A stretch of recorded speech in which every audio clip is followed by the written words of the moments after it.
సాగర్ నువ్వు ఉన్న 200 గజాల ఫ్లాట్ ఇది. ఓకే, ఇది మెయిన్ ఎంట్రన్స్. ఓకే, పక్కన టాయిలెట్. పక్కన టాయిలెట్ ఎందుకు? మీ ఇంటికి కూడా వస్తాడు, మనకు అర్జెంట్ వస్తుంది, వెళ్ళకపోతాడు, ఇళ్ళకే పోతాడు. ఇక్కడ ఒక సింగిల్ బెడ్రూమ్, మూలకో టాయిలెట్. మళ్ళా టాయిలెట్ ఎందుకు? ఇక్కడ వంటాడా, మనకు అర్జెంట్ వస్తుంది, వెళ్ళకపోతాడు, ఇళ్ళకే పోతాడు. దీని పక్కన ఒక డబుల్ బెడ్రూమ్, ఈ మూలకో టాయిలెట్, ఈ మూలకో టాయిలెట్. రెండా? అరే ఇప్పుడు ఇద్దరు వంటరా, ఇద్దరికి ఒకటేసారి వస్తుంది, ఇళ్ళ కోల్పోతారు, ఇళ్ళ కోల్పోతారు.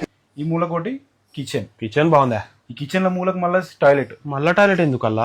ఇప్పుడు ఇలా వంట చేస్తారా, నువ్వే వంట చేస్తున్నావు అనుకుందాం, అర్జెంట్ వస్తావు, ఎటు పోతావు? బయటికి పోతా. బయటికి ఎందుకు పోతావు? ఇల్లు చేసి ఇళ్ళనే పోవాలి, ఓకేనా? అరేలే, ఇది లివింగ్ ఏరియా. ఓకే, ఇక్కడ ఒక జబర్దస్త్ సోఫా పెడదాం. ఈ మూలకో టాయిలెట్, ఈ మూలకో టాయిలెట్, ఈ మూలకో టాయిలెట్. మళ్ళా మూడు అయింది. అరే ఇప్పుడు ఇలా టీవీ చూస్తురు, ముగ్గురు ఉన్నారు, అర్జెంట్ వస్తుంది, ఇళ్ళ కోడి పోతాడు, ఇళ్ళ కోడి పోతాడు, ఇళ్ళ కోడి పోతాడు, ఓకేనా? సరేది. ఇది హాలు.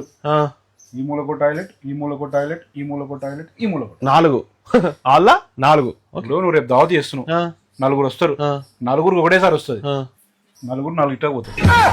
సరే, ఇది లాన్. లాన్ మంచిగా ఉంటదా? అద్భుతంగా ఉంటది. గీతలు గీస్తున్నానా, వరుస టాయిలెట్ పెడదాం.